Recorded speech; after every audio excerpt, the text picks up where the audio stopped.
Alright, guess what? We are here with the super rare Honor Magic 5 Pro. Bakit ko nasabi na super rare? Well, simply because there are only 6 of these in the Philippines right now. Plus 2 kung isasama natin yung dalawang units na nasa Honor Philippines. Anyways, since bilang ito ay isang super rare opportunity for us to go hands-on with the Honor Magic 5 Pro, wag natin patagalin at pag-usapan natin kung anong i-expect natin sa phone na to. Let's go!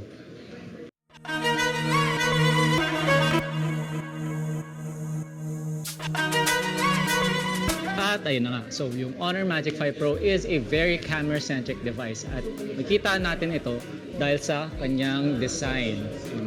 As you can see, napakalaki. Yung camera island sa likod ng phone na to. And the reason for that is because it has 3 cameras. You have the main sensor, which takes photos at 1x. You have the ultra-wide sensor, which takes photos at 0.5x. And you also have the zoom lens, which takes photos at 10 times the normal zoom. We don't have exact information about the sensors, but we do know that it is not a Sony sensor at hindi ito Samsung sensor. But what we do know is that the 10x camera sensor uses a periscope lens. Kaya siya maumbok is because you have all the components which would allow you to take photos at a greater magnification. And we have taken a lot of shots with all the cameras on this phone, and so far it has been quite amazing, very sharp. It takes very natural looking photos, and hindi na rin masama yung kanyang noise levels. Maganda yung picture quality and video quality na nakukuha natin sa phone na to. What's more, for the content creators out there is that you can also take videos in HDR as well as log mode or LOG. Ito yung medyo parang raw equivalent ng video, which would allow you to do a bit of post-processing and color correction or color grading. Pagdating naman sa front-facing camera, kung mapapansin nyo, the Honor Magic 5 Pro has this pill-shaped cutout at the top left corner of the screen. And this not only houses the front-facing selfie camera, but also another sensor which, according to our friend Jet over at Honor Philippines, takes 3D or pwede natin isipin na para siyang depth sensor. And in fact, pag kumuha ka ng pictures or pag nag-switch ka from the rear-facing camera, the front-facing camera, automatically it will switch to portrait mode. So I'm gonna demonstrate that right now. Launch natin yung ating camera. And by default, it opens up with the rear-facing sensor. And now we're gonna switch to the selfie or the front-facing camera. And if you will notice, it automatically switched to the portrait mode, which means that yun talaga ang parang ideal, no, kung ano yung dinesign ng mga gumawa ng Honor Magic 5 Pro, na pag nag-switch tayo para kumuha ng selfie, naka-portrait mode na tayo kaagad. So we're gonna be showcasing some of the photos and videos that we've taken using this phone, and why don't you tell us in the comment section what do you think about it. And by the way, we are actually shooting with the Honor Magic 5 Pro as our secondary camera, at nandito siya about 3 or 3.5 feet away from us.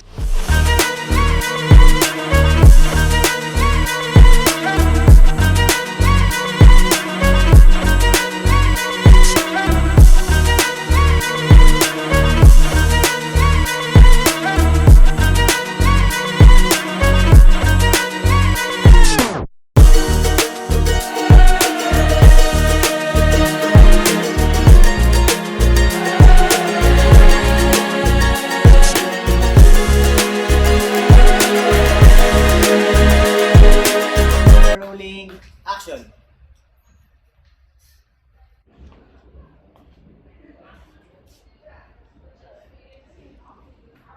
I'm taking it out.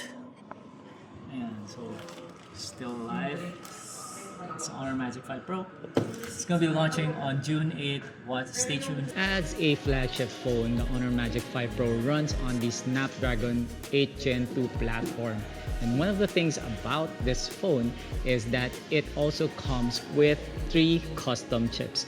You will see an enhanced chip section, and there are 3 chips na nakalist dito. There's the discrete security chip S1, discrete graphics X5 Pro, the self-developed chip. So what these 3 chips basically does is that it enhances the security, the video capabilities or display capabilities, as well as the mobile capabilities, the mobile communication capabilities of this phone, which isn't something that we've seen in other Honor phones so far. So ito lang talaga yung meron nito. This phone also has 12 gigs of physical RAM or physical memory. And the thing about this, which I noticed while I was playing around with this phone, is that it is an LPDDR5X memory. So it uses the latest and greatest memory chip that is available in the consumer market right now. So sobrang bago pa lang ng LPDDR5X. Not a lot of phones or not a lot of devices carry LPDDR5X right now. So this is actually very impressive, and I've actually managed to benchmark this phone, and we were able to hit a high of 135,000 points in Antutu. Ito yan. And pagdating naman sa pass mark, we were able to get a score of 1,852 with a memory score of 30,264. That's actually very impressive, guys. So unfortunately, I've only had a chance to play around with this phone for about 2 hours right now, and that's not enough for me to actually stress test the gaming capabilities of this phone. So far, I've played Mobile Legends, something that you guys might be happy to know. By default, naka-ultra siya, guys. O, pak, diba? Sobrang smooth at sobrang bilis ng phone na to pagdating sa games, and I'm sure you guys will be happy because Snapdragon 8 Gen 2 is the fastest and most powerful chipset that's available in the consumer market right now. And aside from that, it also comes with a very nice display, which currently it is ranking as the #1 display in the XO mark. It has a very, very high brightness capabilities, which go all the way up to 1500 nits, if I'm not mistaken. And not only that, guys, this is also a very high resolution display, and you can see just by looking at the system settings that there are 3 options as far as screen resolution is concerned. We are currently running at the highest possible screen resolution, which is 2848 by 1312. Pagdating naman sa refresh rate, this one goes all the way up to 120 Hz. Pero meron din siyang additional modes which cap the phone's refresh rate to 90 Hz or 60 Hz in order to conserve battery life. Pagdating naman sa battery life, I'm happy to report that this phone comes with 5,000 milliamp hours of battery capacity. And what's interesting, and nakakatuwa dito, because when I took a look at the battery page on the system, it says here that we have at least 17 hours and 48 minutes remaining, okay, with the battery running at 43%. So that's half of the initial battery capacity of the HONOR Magic5 Pro, which is interesting. I'm not sure if it actually runs all the way up to 17 hours with the screen on, but that gives us a metric of how well or how efficient this phone is when it comes to battery life. And hindi naman napagtataka kasi the Snapdragon 8 Gen 2 is a very power efficient chipset manufactured using the 4nm manufacturing process. So guys, the thing about the HONOR Magic5 Pro is that it is a flagship smartphone, and like other flagship, it comes with wireless charging support. At ang nakakatuwa pa dito is that it supports wireless charging at up to 50 watts, which is considered fast charging as far as wireless charging is concerned. And for wire charging, it supports rates up to 66 watts. So you can be confident that you can get a full charge on this phone in about an hour and a half Now, what is a flagship phone if it doesn't support IP68 water and dust resistance? And I'm happy to report that the HONOR Magic 5 Pro supports that standard. It has passed IP68 rating, and in fact, we have ourselves tried submerging the phone in water, and so far, buhay pa naman yung ating phone. So IP68 means you should be able to use this phone with us in the shower, small, casual dip in the pool. Huwag niyo lang dadalhin ng pag-dive, no? Point is that you can be confident and you can have peace of mind if ever man mabasa yung phone.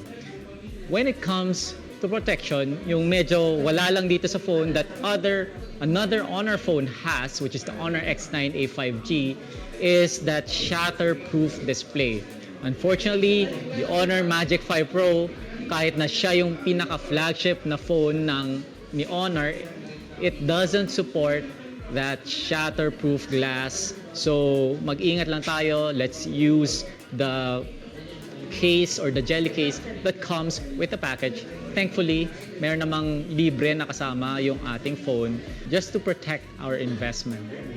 Guys, speaking of investment, this phone is gonna retail for, well, secret lang yan ngayon, pero knowing the trend of the prices that HONOR has been doing in the Philippines, we can expect that this is going to be slightly more affordable. It is going to be flagship priced, but still slightly more affordable compared to its competitors.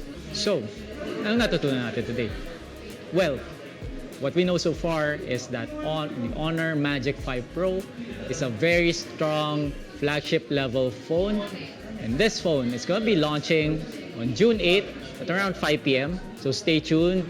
Check out HONOR Philippines Facebook, YouTube, and TikTok channels. The launch is going to be live streamed at around 5 p.m. So join us there. And till then, if you have any questions, drop them in the comment section. I'll see you guys in the next video.